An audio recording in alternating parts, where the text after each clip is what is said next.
Alright guys, welcome back to Full Speed Impulse.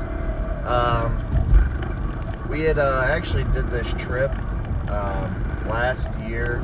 I believe it was in November, and it was in Michigan, and it's called the Little Old Trail, and it's kind of over there by like Silver Lake, Michigan, if you guys know where that's at. It's like Hart or Weddington, I think, somewhere in that area. But anyways, so what we decided to do this trip, and it's 40 miles long.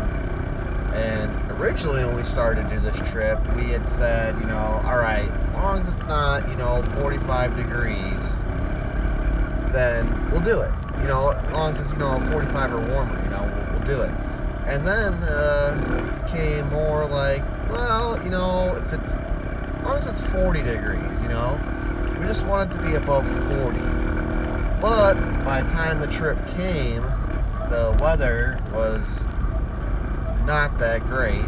They'd actually gotten a decent amount of snow, not too much, but the high was 34 degrees, which, don't get me wrong, it's not bad, but, and snowmobilers do it all the time, but we didn't have any, gear, like people that run snowmobiles and all that, so, pretty much, I was layered up with, hoodies, shirts, and then you can see in part of the video, I had Carhartt overalls and a jacket on, or a coat. So, pretty much that's what we did to keep warm. I just had some hand warmers and all that. Packed a backpack where we put our fuel and some containers. You didn't know that you could use something like your thicker, your Gatorade bottles, apple juice containers, stuff like that are actually work pretty good for holding fuel. I don't know what the time limit would be as far as days or anything like that, but for our 5-hour trip that it took us that day, that's how, it worked fine. And I think we let one sit overnight and all that, because I was like, well, you put gas in a plastic, cup, and usually, it melts, instantly. So I didn't want that happening in my bag, so I tested it and all that, and yeah, it worked great. And we actually had this buddy that told us about this, that went riding, across the country and all that, and he'd go on these, adventures and all that, where you'd have to pack some gas like that, just to make sure you'd have, a backup just in case he didn't make it to a gas station or somewhere to fill up. So that's what we had to do, not knowing what kind of, gas mileage that these KLX 110Ls were going to get. We knew, since we're packed pretty heavy and we're not, too light ourselves, we knew, and it's going to be working hard in the snow, that we had to really be conservative as far as our gas use, which they ended up working out great. I mean, we only needed, we probably had a little bit too much gas on us. But anyways, that worked out great. The other part of the trip, I mean, I'd never ridden in the snow on my pit bike before. I remember doing it when I was a kid on a bigger bike, but I'd never done it on a pit bike. And so we got out there all geared up and all that, and we started, hitting the trails, and it was, I mean, I love riding in sand. I'm used to riding in sand, but it was a whole different ball game than riding in sand. And it took us a little bit, because kind of like when you do ride in sand, the slower you go, kind of, sketchier it seems, and the faster you go, the better. Well, it's the same aspect with this, is that the faster you go, the better.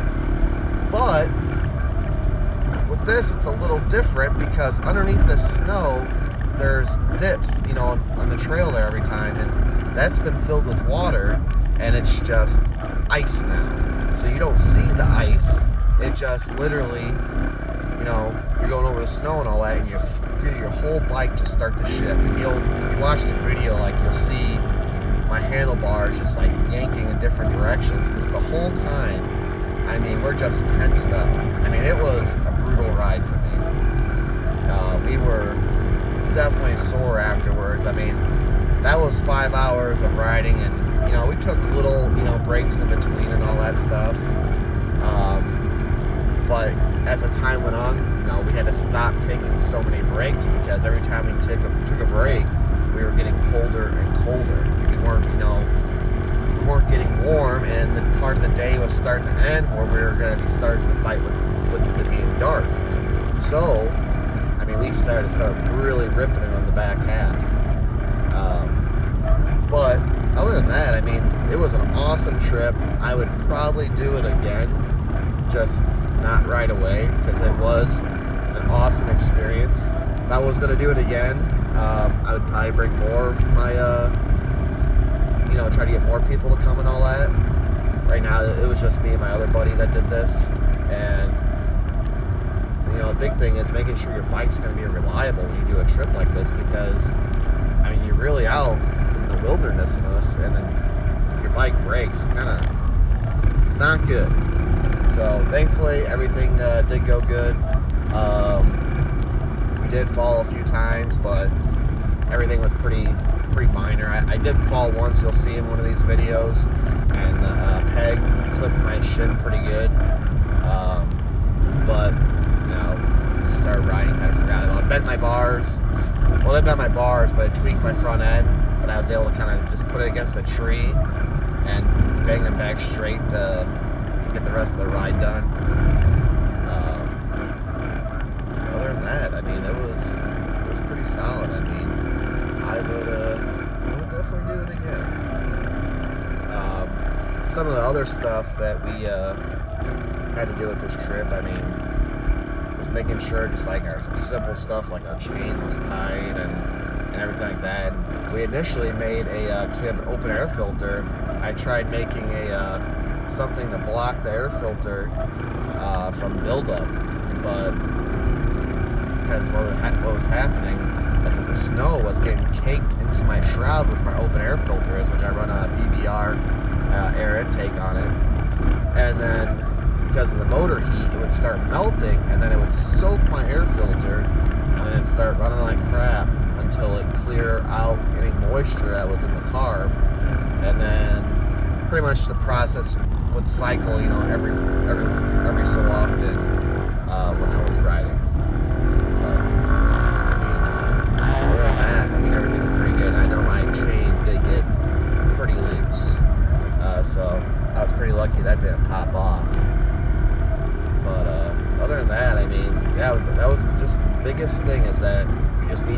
very out. The more speed, the better. So it took us, maybe 10, 15 minutes into the trip, and then we kind of realized what we needed to do, and we kept stepping the pace up. And then you notice, we're not really revving the bikes out, because every time you start revving it up, like your back tire would just break loose, and then you lose all your momentum. So that's why I think we were keeping them in about third gear. We finally found out was the gear to be in, because you kind of dogged it a little bit, which helped keep a little bit better traction on the ground, and then actually had us, be able to go a little faster. We started out in first gear, and it was, horrible. So, and then we had moved to second, and we were like, wow, this is getting way better and all that. And then we, tested the third, and yeah, it was a blast. So, there's other trails, around this area too. Actually, if you go to, like Michigan.gov, I believe it is, it shows over 3,000 miles of trails in Michigan and all that. Some of them are for dirt bikes only. Some of them are for mix, being ATV or dirt bike. Other ones are made for more vehicles and stuff like that. It is just a blast out there. We'd actually, me and my dad did this trail already this year in the summertime with our four-wheelers, which I recommend if you're going to run a four-wheeler. I was running a race quad, which was 50 inches wide, and they tell you that the trail is 50 inches maximum, and they are not joking. It does get pretty tight sometimes. So if you're thinking about doing something like that, I would definitely watch. But that's all for today, guys. Hit that like and subscribe. I appreciate it. Have a good one.